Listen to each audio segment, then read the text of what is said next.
Il y avait un projet. Rassembler un groupe de personnes remarquables.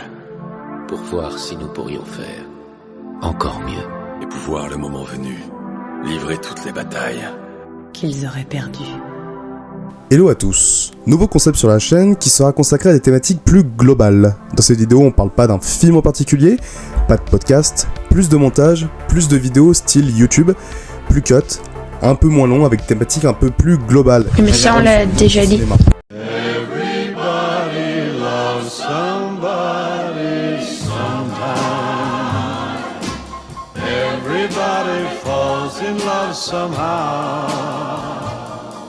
Alors aujourd'hui je voulais parler de super-héros, oui, et de comprendre actuellement que se passe-t-il avec les films de super-héros en général. Où en est Marvel, que va-t-il arriver à DC, parler de ce qui est arrivé, de ce qui va arriver dans les prochains mois, dans les prochaines années surtout. Car j'ai l'impression que tout le monde parle, mais ne comprend pas véritablement le problème qu'il y a à travers tout ce gros bordel qui est le système en fait presque de super-héros actuel, que ce soit chez Marvel, DC ou autre.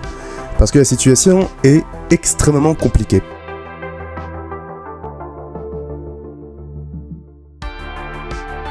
Bon, alors, les super-héros au cinéma actuellement, c'est un énorme bordel. Je vous fais pas le jeu du « Alors, comment c'est arrivé à Hollywood grâce aux X-Men, puis à Spider-Man, puis The Dark Knight, Avengers ?» Non, on connaît, on sait tout ça, on a toujours su, il y a des mecs bien plus compétents que moi qui en ont déjà parlé sur des chaînes. Non, là je ne fais que répéter pour pas grand-chose et ça ne sert à rien. Donc en fait, la mode des super-héros, ça s'est perduré pendant plus de 10 ans grâce au MCU, grâce à... Voilà, on va pas parler de ça ici, ça n'a aucun intérêt. Mais comme toute chose à la mode, il y a un moment où tout ça, ça se pète la gueule. Et vous le devinez bien, rapidement, à partir de 2023, 2022, on pourrait pas vraiment dire, mais c'est vrai que vraiment, le début de la fin, c'est vraiment 2023. En fait, on a senti un énorme changement dans le paysage des super-héros. Ant-Man 3, The Marvels, The Flash, Aquaman 2, Shazam 2, Blue Beetle, tous ont été, si ce n'est au moins rentables, des énormes échecs au box-office, alors que beaucoup de ces films étaient justement très attendus. Je repense à Ant-Man 3, Quantumania ou encore The Flash. Là, a continué à faire basculer sa saga multiverselle vers une entrée casse-gueule inefficace, voire à la limite du dégueulasse quand on voit certaines scènes. Surprised to see me. Tandis que l'autre a accepté la chute de son univers qui était déjà en très mauvaise posture vers le mauvais goût, le ridicule et le fanservice. Très gênant. Ouais, je sais que le sexe ça existe, le truc c'est que j'ai jamais pratiqué. Ouais, c'est marrant. Bref, vous avez compris, ces deux œuvres ont été le clou du cercueil vers leur univers respectif. Je vais vous faire enculer tous les deux. Mais aujourd'hui en 2025, certaines choses ont changé et d'autres non. C'est moi que tu veux ? Alors viens me chercher! J'entends déjà les mauvaises langues me dire « Bah non, cette année on a eu les super-héros qui sont revenus à la mode grâce à Superman et les 4 Fantastiques. » Alors d'accord, je veux bien l'accepter, en effet, il y a eu 2 gros mastodons, mais à quid du box-office? Je veux dire, car si on veut vraiment jouer à ça, désolé, mais même si les 2 œuvres ont été des plutôt bons succès, ce sont pas des énormes réussites quoi, comme ils pouvaient le faire à une époque pas si lointaine même avec un Spider-Man No Way Home ou encore un Avengers Endgame. Bien de se la péter, mais j'ai été dans les Avengers. Les Avengers? Ouais, mais c'est génial! Merci! Qu'est-ce que c'est? Heureusement, il y a eu Deadpool et Wolverine, mais là aussi, le film est une fausse promesse. Marvel tente de se saboter eux-mêmes en avouant eux-mêmes avoir fait de la merde, mais en fait, ça change quoi? Bienvenue au MCU, au fait. Même s'il est pas au sommet de sa forme. Je veux dire, ils font la même erreur chaque année, c'est-à-dire, ils teasent encore dans les films suivants, Brave New World, Thunderbolts, sans jamais rien montrer de ce qui va se passer dans les gros films événements. Heureusement, il y a eu les 4 Fantastiques qui ont enfin annoncé Doom. D'accord, donc on nous a fait chier pendant plusieurs films pour teaser Doom, avec Robert Downey Jr. qui enfin reprenait le costume, avec les Comic-Con, les vidéos YouTube de 5 heures qui juste te parlaient du casting, tout ça pour même pas le voir, juste pour une scène post-générique. Enfin, je sais pas, faites un peu un effort, montrez le masque, le design, non, même pas, on voit juste une espèce de pauvre capuche, c'est tout, que dalle. C'est lunaire et c'est complètement con, c'est-à-dire que si tu vas dans le principe, on va découvrir le personnage de Doom seulement dans le film qu'il porte son nom.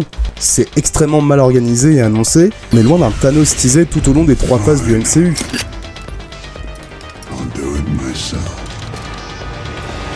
J'ai envie de vous dire, Marvel est tellement dans la merde que c'est déjà un miracle que le film 12D ait enfin fini son tournage... non, du coup, parce qu'il y a des petits reshoots, il y a même des conflits sur le plateau.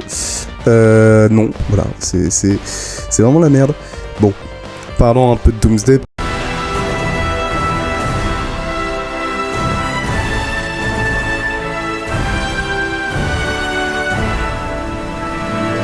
Si Doomsday est loupé, Marvel, c'est fini. Finito? Vraiment, la dernière porte de secours, le dernier espoir pour Marvel, c'est vraiment Avengers Doomsday. Et dans une manière plus générale aussi, Secret Wars, mais là c'est une autre histoire. Ouais, je vois exactement ce que tu veux dire. Mais juste, vous vous rendez compte que le film est dans une merde noire. Mais quand je dis noir, c'est noir, noir de l'encre noire. C'est une dinguerie. Je ne sais pas comment le film va réussir à la fois intégrer la mort de Tony Stark dans l'équation du développement du personnage de Fatalis, tout en développant intégralement les enjeux et les objectifs du personnage de Doom, tout en développant aussi les personnages principaux, parce que ce qui reste en personnages principaux, bah c'est pas vraiment du grand charisme, hein, c'est vraiment des personnages pas trop intéressants, tout en réussissant à développer intelligemment le parallèle du multiverse. Vous vous rendez compte que je ne sais pas comment ils vont mettre en place le principe des mutants avec les X-Men, avec aussi tous les personnages qui doivent revenir. C'est un bordel sans nom, ce film est une mission impossible. Je vois le train, ça m'avance à quoi? Et tu as un parachute. J'ai un parachute. T'attends quoi de moi, en gros? Que tu sautes. Que je saute, mais... Ouais. Mais ça marche pas comme ça, Benji, je suis pas si haut, il y a des rochers dans tous les sens, je vais m'en prendre un avant que le parachute ait le temps de s'ouvrir. Ethan, Même si j'arrivais à ouvrir le parachute, je sais pas si je pourrais traverser la vallée et réussir à me poser en sécurité sur un train en marche. Tu me reçois? oui, c'est bien reçu. J'essaie seulement de t'aider, moi, ok? Alors il va falloir que tu respires et que tu prennes un peu sur toi, parce que je te signale que j'ai une pression de malade sur les épaules. Et désolé, mais on va suivre qui dans Doomsday? Enfin, je veux dire, Thor, bah, il est complètement lessivé par la crise de nerfs de Taika Waititi après Thor, Love and Thunder. Hulk, Bruce. bah je crois que je vais pas en parler, parce qu'il n'y a pas besoin d'en parler. Spider-Man, bah il est pas là, hein, il s'est blessé sur le tournage de son dernier film. Et les autres, je veux dire, un Captain America avec le charisme d'une huître, des gardiens qui sont complètement divisés et oubliés, les nouveaux Avengers qui sont aussi nuls qu'inefficaces, et j'en parle pas des, je sais pas moi, des Teen, des Young Avengers, non mais sans déconner. C'est quoi ces équipes de bras cassés? Vraiment, on n'est pas au bon point. Heureusement, bah oui, il reste des Strange ou des 4 Fantastiques qui arrivent à sortir du lot, mais à vrai dire, c'est lunaire quoi. On n'a pas de véritable leader dans cette nouvelle équipe. Mais à vrai dire, on sait qui sera véritablement le personnage principal. C'est Robert Downey Jr. Bah oui, évidemment. Et si on souhaite vraiment un film ambitieux, bah il y a vraiment intérêt que cette fois-ci Marvel se sorte les doigts du cul. Pas de gros mots. Ah oui, tiens, j'avais oublié que toi aussi t'étais dans Doomsday. Ce qui rajoute encore un bordel à l'équation. Bref, donc oui, Marvel doit se réveiller car, bah désolé, mais depuis plusieurs années, Marvel, ça bande mou. T'as la griffe qui bande mou. C'est assez fréquent chez les Wolverine de plus de 40 ans. Fous-moi la paix. Ouais, bah toi aussi, hein, c'était pas terrible ton film. Heureusement qu'il y avait Hugh Jackman. Et ça, j'en parle pas, c'était absolument horrible, oubliable. Et alors ça, J'adore ce gars. l'arnaque de l'année. Un film qui se veut profond mais qui n'est absolument rien de tout ça. Faussement profond, faussement intéressant. Un espèce de sous-Suicide Squad encore moins bien.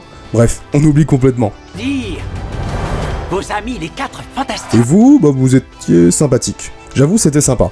Mais encore une fois, il y a un manque d'ambition vraiment constant.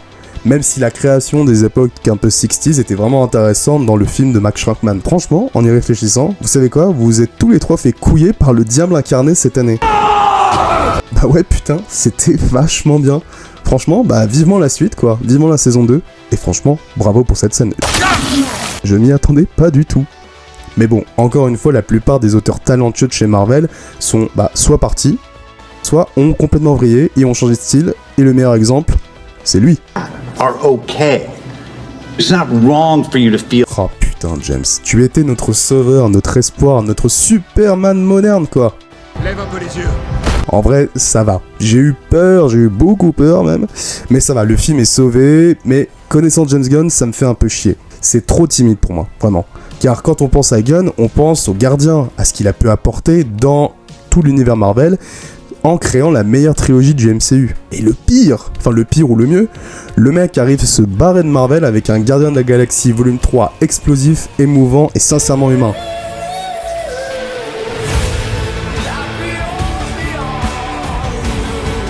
Mais putain, c'est dommage de voir ce qu'a fait Gunn chez Marvel par rapport à ce qu'il a proposé chez DC. C'est beaucoup trop sage et trop décevant. Bref, ça serait trop compliqué de parler de pourquoi le Superman de Gunn est loin d'être mauvais, mais est loin d'être un retour gagnant pour DC. Eh bah, passons à DC, car même si DC décide de renaître de ses cendres cette année avec ce grand retour de Superman, bah, qui dit que l'univers tiendrait son rythme dans les prochaines années, entre les séries télé et le cinéma? Mais en fait, qui dit que l'univers va tenir son rythme et l'envie aussi du public de découvrir plus de personnages? Parce qu'on va avoir les prochaines séries télé et les prochains films, mais qui dit que le prochain film justement du chapitre Guns and Monsters, le film sur Supergirl, serait vraiment contenir un nombre, on va dire, suffisant d'entrées, voire de recettes au box-office pour continuer de donner envie aux gens de suivre cette nouvelle saga de super-héros? Why did you move the door? Car pour l'instant, bah, pas de Batman, pas de Wonder Woman, pas d'Aquaman, c'est une série Green Lantern en cours de tournage, on a Clayface, on a Peacemaker, Creature Commando. Bah ouais quoi, on croise les doigts, mais c'est pas sûr, ça fait pas rêver, c'est plus ça le problème. Et du coup, avec tout ce qu'on a pu dire, les films de super-héros sont en bonne voie ou c'est la merde? Bah, en fait on sait pas, c'est plus compliqué de dire que c'est la merde ou que bah c'est en bonne voie, c'est plus compliqué que ça. Du coup on se retrouve un peu dans une impasse où rien n'est encore véritablement joué, autant pour Marvel que pour DC. Car si je reviens encore à DC, bah même les projets à côté, bah c'est la merde quoi. Joker 2 fut une énorme déroutée autant pour les critiques que pour le public, et... Alors The Batman, là aussi on n'est pas sorti de l'auberge, car même si on entend le plus grand bien selon Colin Farrell du script écrit par Matt Reeves pour The Batman Part 2, bah le film est retardé depuis plusieurs années, on aurait dû déjà le voir quoi, depuis 2025, et pour l'instant bah on pense qu'il sortira en 2027, donc espérons que le film sorte un jour, ça serait déjà pas mal. Même si j'ai beaucoup de choses à redire et à reprocher à la proposition de Matt Reeves, sa longueur, son scénario, son côté un peu trop je me la pète, bah en toute honnêteté The Batman c'est la dernière grande proposition de super-héros à l'heure actuelle. Car le monde du super-héros est à la ramasse. En fait depuis environ 15-20 ans on a eu une espèce d'avalanche de films, ce qui réduit en fait l'événement de découvrir des bandes dessinées sur grand écran. En fait je crois surtout que le public en a marre tout simplement, bien ressenti.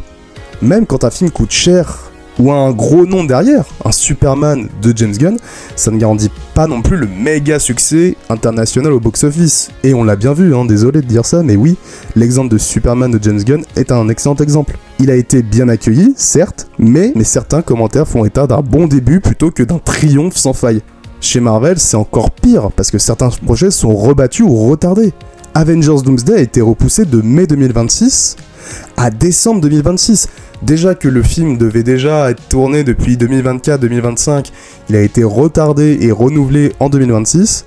Mais alors là, il se prend 6 mois dans la gueule, ce qui montre que les mastodons réfléchissent à leur calendrier maintenant, et surtout maintenant. Une partie de l'audience, on va dire geek de longue date, commence à être un peu désengagée, ou du moins très sélective sur ce qu'elle attend, que ce soit son originalité, la cohérence ou la tonalité et le fond. On observe un mouvement vers moins de films par an, ou une pause, une relecture stratégique pour en fait éviter l'épuisement du public. Enfin, éviter, c'est foutu maintenant, hein, parce qu'il faut juste le faire renaître plutôt, ce monde-là. Les histoires vont devoir se renouveler, de nouveaux personnages, un nouveau ton, et surtout, putain, de nouvelles directions visuelles ou narratives, comme l'exemple justement d'un Clayface. Le succès futur ne sera pas simplement une question de nom de super-héros, mais de témoignage émotionnel, de pertinence culturelle, de surprise, bref, tout ce qu'on demande quoi depuis des années sur les films de super-héros. Et pour DC, ça implique de tenir la cohérence du nouveau DCU, DC Studio, ou alors éviter un nouveau changement de route pour regagner la confiance du public. Pour Marvel, ça implique de sortir de l'ombre gigantesque du tout est connecté, que ce soit des séries télé ou des films, et en fait trouver un espèce d'équilibre entre grands événements et récits plus personnels. À la manière récemment d'un Daredevil Born Again cette année qui était beaucoup plus personnel et beaucoup moins connecté. Ou alors, j'ai peut-être une autre hypothèse, si c'était justement de se foutre de la gueule des super-héros qui pourrait être l'avenir de ce genre. Oi. Bah oui, pourquoi pas. La meilleure œuvre qui a traité le monde des super-héros depuis quelques années, c'est la série The Boys. Y a pas de quoi, bande d'ingrats.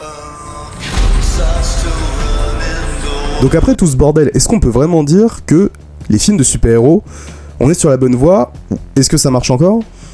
Oui, Les films de super-héros sont toujours en bonne voie chez Marvel et DC. Mais non, c'était pas une trajectoire sans embûches ou garantie de succès automatique. On l'a bien vu cette année avec Superman ou les 4 Fantastiques. Le terrain change, les règles évoluent et les studios doivent s'adapter. Et ceux qui réussissent à innover tout en restant fidèles aux attentes du public, que ce soit la qualité, l'émotion ou la cohérence, continueront à être pertinents, ce que DC semble en effet et en toute honnêteté orienté avec des projets comme Clayface, comme Creature Commando ou encore comme Supergirl. Mais il faut voir si le public sera en rendez-vous, ce qui n'est absolument pas sûr. Les autres films d'autres studios risquent de stagner ou de perdre du terrain. N'est-ce pas Kevin? Alors qu'est-ce qu'on peut souhaiter à la suite et à l'avenir du monde du super-héros?